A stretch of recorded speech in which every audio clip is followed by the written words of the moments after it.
we all know it's better to be young, wealthy, and handsome, right? Uh, Thank you. but well, it's just a fact statement. I'm not data guy. But as much as I would like to try, I don't know, playing in NBA probably won't be my any time in my future. So the question is how to distinguish between this dream, which can maybe destroy you when you because I like the saying that every corpse on Mount Everest was once a very driven individual. So how to distinguish between hopeless dream, which is endangering business, Yeah. and this glimpse of hope, but you can really hold to and drive to.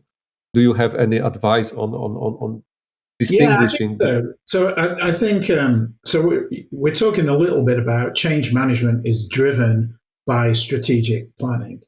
And the Right. way I go about strategic planning is what I call scenario planning. So you have to, first of all, envisage a series of plausible futures. And so a plausible future is not just that I can see, let's pick something. I think that in the future there will be flying cars, right? I think that's probably likely to occur in the future. Now, the question is, do I want to be a manufacturer of flying cars? So the future is mostly unknown, but you can imagine a scenario in which if you were the manufacturer, the world's leading manufacturer of flying cars, you would become maybe not handsome and maybe not younger, but probably wealthy. And so the question is it plausible for me to become the world's leading manufacturer of flying cars? And that's a question that each business has to ask itself. If it's really not plausible, i.e., you don't really have a market position, you don't have rocket scientists as part of your team, you don't. There are barriers to entering that marketplace are too great. It is not a scenario that you should have in your strategic plan. And so the plausible futures measure is it realistically possible in a reasonable time frame for me to get to that position? And the hard thing is to say no, because we all tend to dream bigger than reality.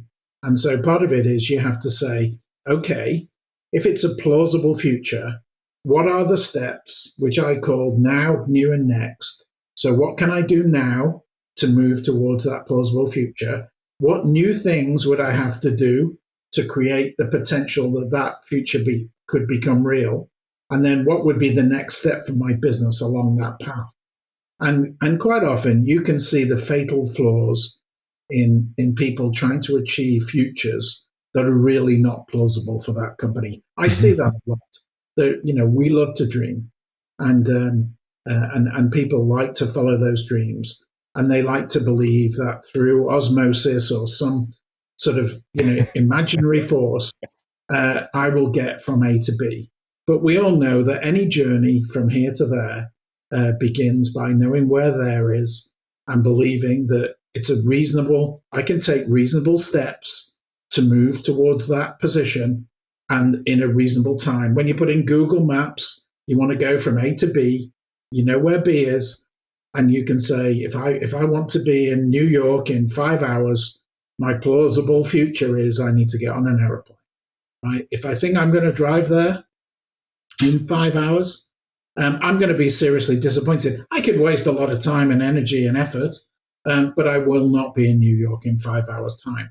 So realistic, plausible futures are really the goals to change management that actually sustains and creates new business position. This resilience is saying sometimes it's called IP or some secret source. Is like, what do I need to do to make the barrier to my competition so high that I can improve the quality of my earnings?